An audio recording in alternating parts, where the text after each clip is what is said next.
Hello, good morning. Ito po ba si Miss Irish? Hi, ma'am. Kumustahin lang po sana namin kayo.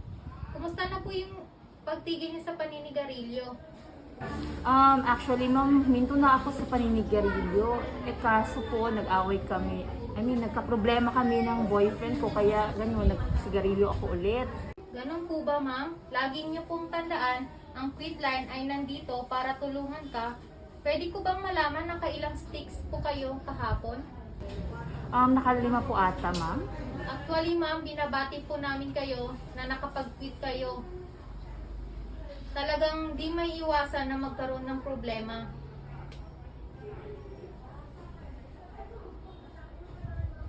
May naisip po ba kayong kung kailan niyo po ulit tumigil manigarilyo? Pwede niyo po ba akong bigyan ng konting panahon para makapag-isip? Kasi medyo stress na po ako.